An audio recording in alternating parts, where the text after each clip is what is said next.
कृष्णा सोनारवाडकर आमचे प्रतिनिधी आपल्यासोबत फोन लाईनवरून जोडलेत। कृष्णा, आपण पाहतोय कशा प्रकारे कार्यकर्त्यांचा जल्लोष सुरू आहे। तब्बल 11 तास ही मॅरेथॉन चौकशी चालली आहे।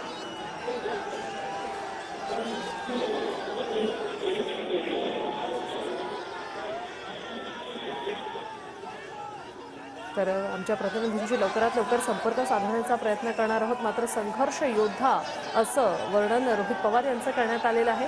राष्ट्रवादी भवनाबाहेर असे मोठमोठे बॅनरही लावण्यात आलेले आहेत। मात्र सध्या कार्यकर्त्यांचीच एवढी गर्दी झालेली आहे, त्यांच्या समर्थनार्थ अनेक कार्यकर्ते या ठिकाणी दाखल झालेले आहेत। आमचे प्रतिनिधी कृष्णा आपल्यासोबत जोडलेले आहेत। कृष्णा, सकाळी देखील या कार्यकर्त्यांची एवढी गर्दी होती आणि आता देखील रोहित पवार यांच्या समर्थनार्थ हे कार्यकर्ते या ठिकाणी आहेत।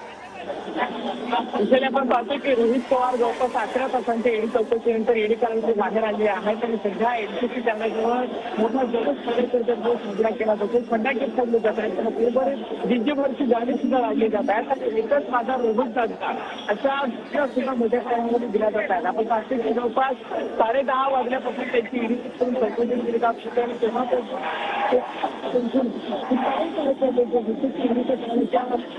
परिसरामध्ये जमलेले होते, राष्ट्रवादीच्या जनादेशाच्या परिसरात जमलेले होते आणि सगळ्या कार्यकर्त्यांकडून घोषणाबाजी केली जात होती।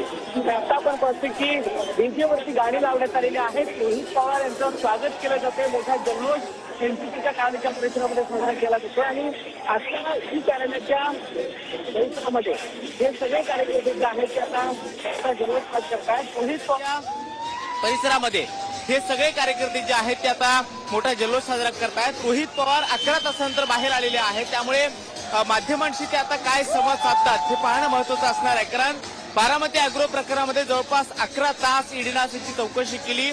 मात्र सूत्रांकडून जी माहिती मिळते त्यानुसार रोहित पवार यांना पुन्हा एकदा समन्स पाठवून चौकशीला बोलावलं जाण्याची शक्यता आहे। मात्र आज सकाळपासून अगदी सकाळी 7 वाजल्यापासून हे सगळे कार्यकर्ते जे आहेत या ठिकाणी एकवटलेले होते।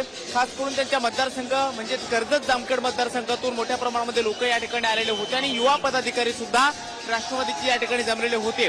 शरद पवार अगदी तासाभरापूर्वी पर्यंत एनसीपी कार्यालयामध्ये ठाण मांडून बसलेले होते। दिवसभर ते रोहित पवार यांची प्रतीक्षा करत होते। मात्र अगदी थोड्या वेळापूर्वी शरद पवार इथून निघाले। मात्र आता आपण पाहतोय की रोहित पवार चौकशीनंतर बाहेर आलेले आहेत। त्यांच्यासोबत आमदार सुनील भुसारा हे सकाळपासून होते, ते सुद्धा ईडीच्या कार्यालयाच्या बाहेर होते आणि सुप्रिया सुळे अगदी दिवसभर जातीनं ईडी कार्यालयाच्या समोर उपस्थित होते। जितेंद्र आव्हाड होते, त्याचबरोबर आमदार संदीप क्षीरसागर सुद्धा होते आणि आता शेकडोंच्या संख्येने हे सगळे कार्यकर्ते जे आहेत जल्लोष करतायत। एक मोठं सेलिब्रेशन केलं जात आहे आणि रोहित पवार यांच्या सगळ्या चौकशीनंतर ईडी कार्यालयातून बाहेर पडल्यानंतर कार्यकर्त्यांकडून मोठा उत्साहाने त्यांचं स्वागत सुद्धा केलं जात आहे। मात्र आपण पाहतोय की 11 तास बारामती अॅग्रो प्रकरणामध्ये ईडीनं त्यांची चौकशी केलेली आहे, त्यांचा जबाब नोंदवलेला आहे। मात्र चौकशीला जाण्यापूर्वी रोहित पवार हे यशवंतराव चव्हाण यांचं कृष्णा काठ पुस्तक जे शरद पवार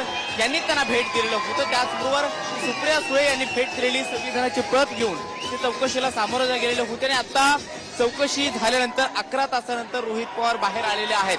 जवळपास 10:15 वाजलेले आहेत आणि सकाळी 10:30 वाजता त्यांनी ईडीच्या कार्यालयामध्ये प्रवेश केलेला होता। 11 वाजता झालेले होते आणि आता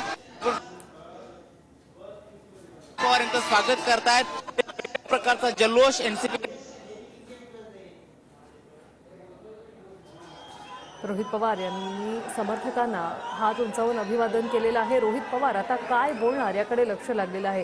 सर्व कार्यकर्ते, सर्व मीडियाचे प्रतिनिधी हे देखील हे पाहत आहेत। त्यांनी राष्ट्रवादीचा झेंडा जो आहे तो आता हाती घेऊन फडकवलेला आहे।